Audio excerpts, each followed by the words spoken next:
Hi guys, welcome back to The Contented Plant. I'm so happy you're here. Today we are talking about the Tradescantia Zebrina. This is a beautiful house plant that grows very quickly and is easy to take care of, so let's get started.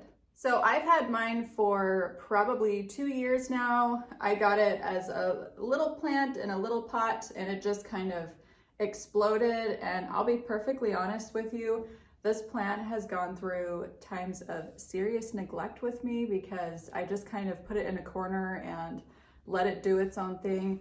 It's had a lot of times where I've kind of forgot to water it for a while and come back to it, gave it some water, and it just grows and grows and grows. So it's essentially, in my mind, probably one of the easiest houseplants. It is extremely easy to take care of, and it just really wants to survive, and it does whatever it can to survive. So you'll see it has these beautiful leaves where it gets the Zebrina name from, kind of like a zebra stripe, and on the back it's this really pretty deep purple color, and the color is going to depend a lot on where you keep it in your house. I used to have it over in this corner here, which you can see is massive amounts of bright, beautiful light. And then I got an elephant ear that I wanted to stick there. So this guy got set back in a corner over there where it still gets light, but not as much. So it has been a little bit unhappy with me. I've noticed that the color has faded a little bit on the older growth. You will lose the purple. You can see this leaf is kind of faded and it's a little bit green. And that's because it's not getting as much light as it wants. So it will be deeper purple and very vibrant with a lot of bright indirect light.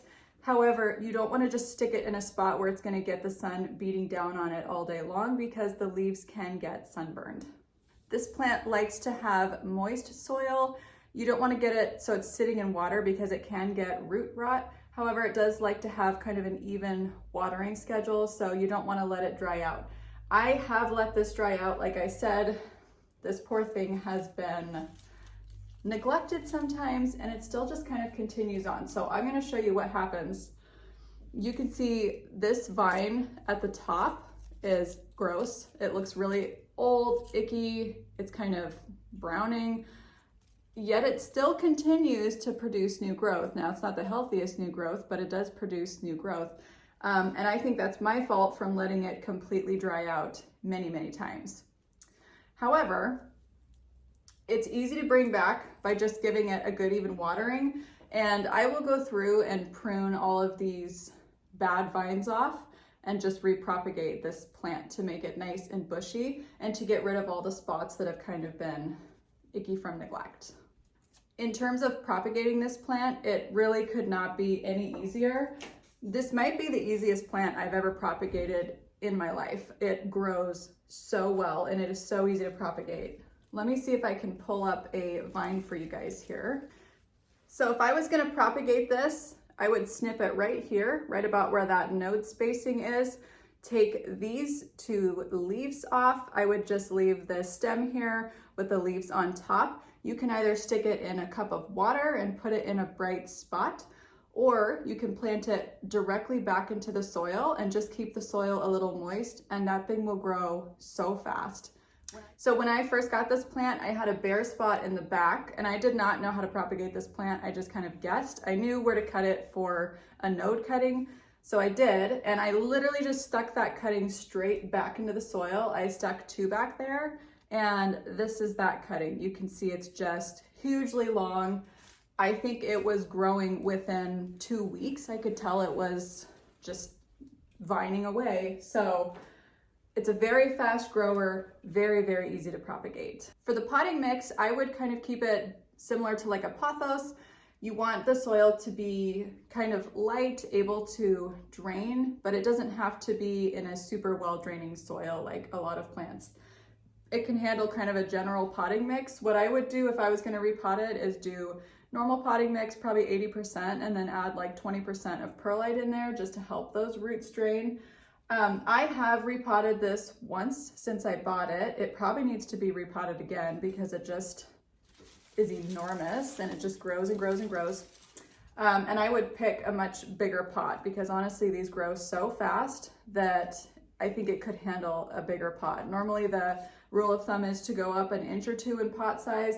I think I could probably go with 3 to 4 and this thing would be totally fine and probably extremely happy and grow even quicker. I have it in this really cute planter that I bought from Home Goods, and I just stuck it in there. And when I first bought this planter, they were sticking like just over the side here, and that was a year ago. And now look at it, it's like all the way down. So if you want your Zebrina to grow a little bushier, they respond extremely well to pruning. You can just prune it back. And what happens is these vines will split off when you prune it, and 2 more will grow from a growth spot where it's been pruned. So that's what I will probably do. It will get a little bit leggy if you just let it grow and grow. Mine's kind of leggy down to the bottom, and honestly, it's probably gonna touch the floor soon if I don't prune it back. You can see it's almost to the bottom of this planter because it just grows so fast. I think this is a great houseplant for a busy plant parent or maybe someone that's a little bit of a beginner in houseplants. I bought it when I was a beginner, and let me tell you, it's been through it. Knowing the care that I know now, I'm shocked this thing survived, but I think they're extremely hard to kill. In some parts of the world, I think they're native to Mexico. They're actually kind of an invasive plant because you can see these vines just grow and grow and grow. And even as a house plant, I have to say it grows a lot and it grows quite fast. So that's really nice. You know, it's not a plant that you're gonna have to nurse along that much. It kind of takes care of itself. It definitely has a will to survive. So the top care tips that I would have for this plant is keep an even watering schedule so you don't wind up with these sickly vines, kind of like I did right at the top here. Make sure you're not overwatering it. If you overwater it, it will get yellow leaves like a lot of houseplants. So make sure that the soil that it's in is well draining, and always make sure that you have it potted in a pot with a drainage hole. The other thing to keep in mind is keep it in a bright spot. Otherwise your leaves will fade a little bit. I think it will still survive and it will still grow. You just might lose some of that vibrant color. And let's be honest, we all bought this plant for that beautiful purple color and that gorgeous striping, or I know I did anyway. The sister plant to this is the Tradescantia Zebrina, and it's a beautiful plant too. It's kind of a paler pink purple. I will insert a picture. I love it. It's on my plant wish list. I'll probably be getting one of those very soon.